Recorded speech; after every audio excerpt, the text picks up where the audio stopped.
Fala turma, tudo bem com vocês? Tudo tranquilo? Tudo na paz? Hoje nós vamos falar sobre a Suzuki Gran Vitara. Vai ser a primeira vez que eu falo sobre esse carro aqui no nosso canal.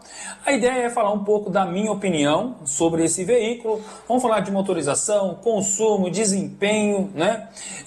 Vou falar aí mais ou menos o que eu li de pontos negativos referente aos proprietários desse carro. Qual foi ali a questão que mais reclamaram, né?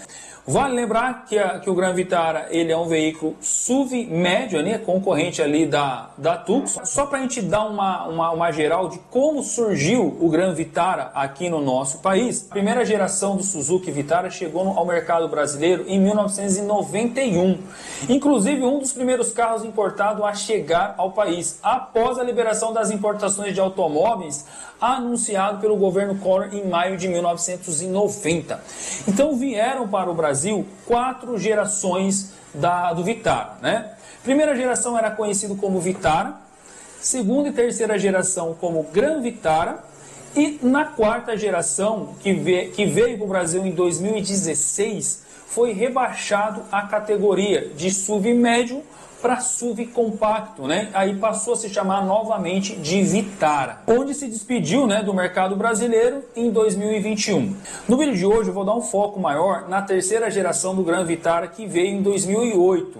Porém, eu selecionei um 2011, 4 cilindros com motor 2.0 para a gente trocar uma ideia. Mas vale lembrar, né, que o Gran Vitara, né, teve a mecânica 2.0 de 4 cilindros a gasolina, teve o motor também V6 de 3.2 litros, teve a opção de 4x2 e 4x4. Mas a ideia hoje nós vamos falar aí do 4x2 com a mecânica 2.0. Começando ali pelo design do carro, eu acredito que grande maioria vai concordar comigo que é um SUV muito bonito, é um carro muito presença, um veículo muito imponente, né? Se a gente pegar o Gran Vitara, olhar a parte traseira do carro, nós vamos observar que ele tem aí uma leve semelhança com o EcoSport de primeira geração. Inclusive, né, a tampa do porta-mala abre para o lado também e carrega o step na tampa igual ao EcoSport. O único detalhe é que a abertura da tampa do porta-mala do Gran Vitara ele abre para o sentido oposto do EcoSport. Isso é dado porque é um veículo japonês, né? E a mão de direção sempre fica para o lado direito. Por isso que a tampa do porta-mala do Gran Vitara ele abre ao oposto do EcoSport. O porta-mala dele tem em torno de 398 litros. Por se tratar de um SUV médio, eu achei um pouco pequeno. Se a gente comparar aí com a Tucson, que tem 528 litros, né? Então dá aí uma pequena diferença de espaço de porta-malas.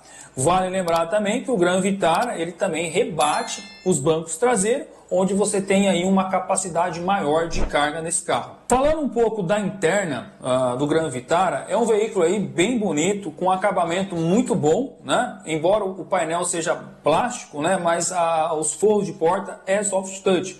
Mas é um veículo muito bem acabado, os bancos bem confortáveis, o espaço interno desse carro aí é bem interessante. E um detalhe muito importante, o Gran Vitara 4x2, a tração é traseira, tá? Isso é um fator bem interessante, tá?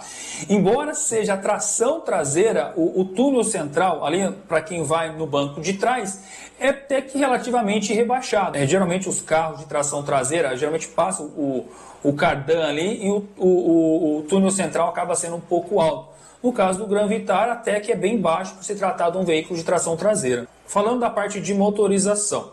Na terceira geração, né, tem a opção do motor 2.0, 4 cilindros, tocado a corrente de comando apenas na versão a gasolina. Então ele tem 140 cavalos, 18,7 de torque máximo a 4.000 giros. Eleva esse carro aí de 0 a 100 em torno de 12 segundos, né?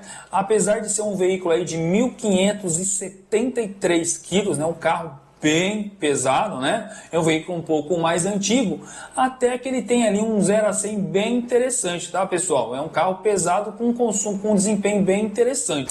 A parte de transmissão, né? Nessa versão você encontra tanto com o câmbio manual de 5 marchas, quanto com o câmbio automático de apenas 4 marchas. Eu acredito que mais por volta desse ano, a grande maioria dos carros sempre tinham aí 4 marchas à frente, né? Se a gente falar da questão de consumo, a minha opinião, tá? Eu não acho esse carro com um consumo ruim. Como eu falei para vocês, é um veículo pesado, né? Quase 1.600 quilos. Então ele tem uma média aí na cidade de 7,6 em torno de 9,2 na rodovia. Um tanque de combustível de 66 litros garante uma autonomia aí bem interessante em viagem. Bom, minha opinião é o seguinte, esse carro não deve ter um custo de manutenção barato, tanto parte de mão de obra quanto parte de peças, né? Isso justifica que nós estamos falando de um SUV médio, tá certo? Mas, por outro lado, o conjunto mecânico desse carro é muito robusto, costuma não incomodar. Então, se você vai atrás de um carro desse e busca um veículo aí em bom estado, um carro de procedência, né, que teve manutenções preventivas, que teve tono, né, eu acredito que você não deva ter maiores problemas adquirindo esse carro. Obviamente, né, é um carro que a revenda não deve ser tão significante assim comparado aos concorrentes tradicionais desse carro, né? Mas é um veículo bem interessante de você ter, desde que você estude sobre o carro, né? Verifique aí na tua região como que é a compra de peças, como que é a manutenção desses carros aí na sua região, como que é o seguro desse veículo aí na sua região, no seu perfil. Você tem todo um estudo que você vai fazer, né, para saber se esse carro vai atender aí as suas necessidades no momento, tá? Então isso é muito importante, ok? E pelo que eu andei lendo de comentários de proprietários desse carro, a maior parte de reclamações é pelo fato da versão automática ser um câmbio de 4 marchas, né?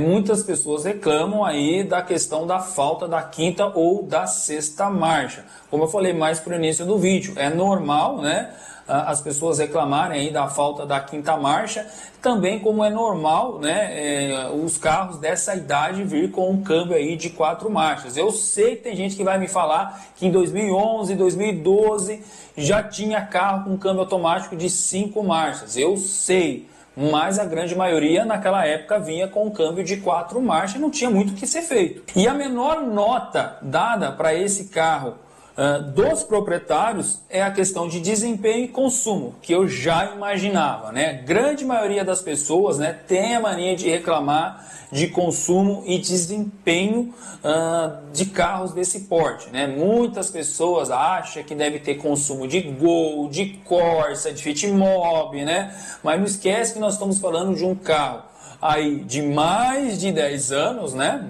E um veículo de quase 1.600 quilos. Na minha opinião, né, dados de ficha técnica, tudo bem que eu sei que consumo é muito relativo, varia de carro para carro, mas eu acredito que o consumo e o desempenho do Gran Vitara de terceira geração com a mecânica 2.0, acredito que é uma média bem interessante pelo conjunto do carro, tá? Então a minha opinião é essa, ok? Se você procura um SUV aí com conforto, né? Porque de fato o Gran Vitara ele é um carro bem confortável, né? Então se você procura um carro confortável, um veículo desse aí, pelo menos aqui na minha região, varia em torno de 45 a 50 mil reais hoje aí no mercado de usado, né? É um valor aí bem, né, interessante aí pelo que o carro oferece, né? Então se você se interessou por um veículo como esse, faça um estudo mais aprofundado, como eu falei no vídeo, né? Para ver se na região onde você mora você consegue todo o suporte referente a esse modelo de carro.